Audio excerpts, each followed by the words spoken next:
Kita beralih ke kabar lainnya pemirsa, ini ada berita tumpahan cairan kimia di Jalan Raya Bandung Barat Purwakarta membuat ratusan motor serta mobil rusak dan mogok. Tidak saja membuat kendaraan mogok pemirsa, namun sejumlah pengendara mengalami kulit terbakar dan juga mata yang terasa pedih. Berdasarkan hasil pengecekan Dinas Lingkungan Hidup Bandung Barat, limbah B3 yang diangkut oleh truk tangki itu berasal dari Karawang dan akan menuju ke kawasan industri Padalarang. Namun saat melintas di daerah Cikalong Wetan, tangki itu bocor di bagian saluran keluar sehingga tercecer di jalan raya. Para pengendara yang terkena cairan berbahaya itu pun mendatangi Satlantas Polres Cimahi. Mereka menuntut pemilik cairan kimia bertanggung jawab untuk memperbaiki kendaraannya yang rusak. Putih Pak, ini itu apa? Licin, kayak semen ya, baunya kayak semen, tapi kalau kena air.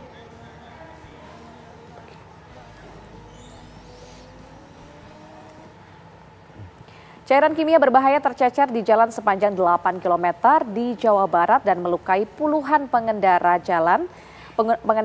sepeda motor yang melintasi jalan tersebut pemirsa, dan bahkan merusak sejumlah kendaraan hingga mesinnya mati total. Nah, cairan kimia soda api ini tercecer saat diangkut truk tangki yang bocor. Lantas Polres Cimahi tengah menangani kasus ini dan berikut laporan reporter kami Syahda Yostisa. Ya baik pemirsa, insiden kebocoran cairan kimia ini terjadi pada salah satu truk tangki, di mana ini sempat menghebohkan masyarakat karena ini terjadi di Jalan Raya Padalarang hingga Purwakarta. Untuk mengetahui informasi terkini sudah tergabung bersama kami, ini ada Kompol Ajang dari Gegana dan juga ada Kanit Gakup Satlantas Polres Cimahi yakni Ibda Bayu Subakti. Pak Ajang, ini kan yang banyak sekali menjadi perhatian publik. Sebenarnya cairan apa ini Pak yang dibawa oleh truk tangki ini Pak? Berdasarkan laporan, berdasarkan berita acara juga menyatakan NaOH atau soda api atau natrium hidroksida. Tapi kami juga melakukan pengecekan di lokasi awal setelah, namun ini yang dilakukan bukan berarti diambil dari tangki karena tangki sudah kering, sudah tidak netes. Tapi kami mengambil dari tanah atau dari yang nempel di kendaraan atau yang di jalan yang sudah mengering, sehingga kami menemukan dengan alat yang kami pakai menemukan amonium tioksinat, menemukan hidrogen peroksida dan natrium nitrat tadi itu. Efeknya sendiri apa Pak? Kalau cerita efeknya, efek bahan-bahan kimia tersebut juga sama, merupakan efeknya berbahaya juga bagi tubuh. Namun secara tingkat yang kami temukan itu karena NaOH ini sudah bereaksi, tidak lagi murni NaOH karena sudah bereaksi karena cuaca, karena hujan, karena bersentuhan dengan tanah atau bahan yang lainnya. Ini tingkat bahayanya menjadi berkurang, sehingga tidak se-ekstrim atau sebahaya yang natrium hidroksida atau NaOH. Nah, mungkin bisa dijelaskan kembali Pak efek ekstrim dari kandungan soda api yang pertama itu apa? Kalau soda api itu kan merupakan korosif, bahan kimia yang sangat korosif, yang mudah korosif, mudah bereaksi, dan terutama kalau bersentuhan dengan kulit ini bisa melepuh, bisa iritasi, bisa juga mengganggu pencernaan, mengganggu saluran pernapasan dalam, kerongkongan pencernaan dan lain sebagainya, sangat berbahaya apabila bersentuhan langsung atau bereaksi langsung. Kalau pada kendaraan Pak kemarin Pak?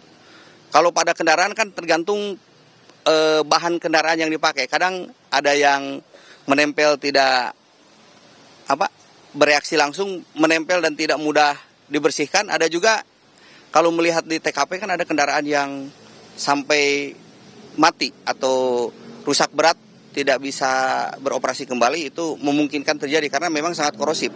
Jangankan pada tubuh manusia, pada mesin saja atau pada besi saja kondisinya kan demikian. Nah, ini saya kembali lagi kepada Pak Bayu. Pak Bayu, ini kan seperti yang dijelaskan dampak terhadap kendaraan. Kira-kira laporannya sendiri hingga sejauh ini ada berapa kendaraan nih Pak yang dilaporkan rusak? Ya, baik, untuk saat ini kami yang tercatat namun belum tervalidasi itu sekitar di atas 400 kendaraan Pak. Itu rusaknya bervariasi antara rusak ringan dan rusak berat. Namun yang sudah terdata oleh kami yang rusak berat ataupun sepeda motor kendaraan roda 2 yang tidak bisa berjalan itu ada 21 kendaraan. Sisanya hanya lukanya cat-catnya saja yang terkelupas, termasuk mobil dan kendaraan bermotor.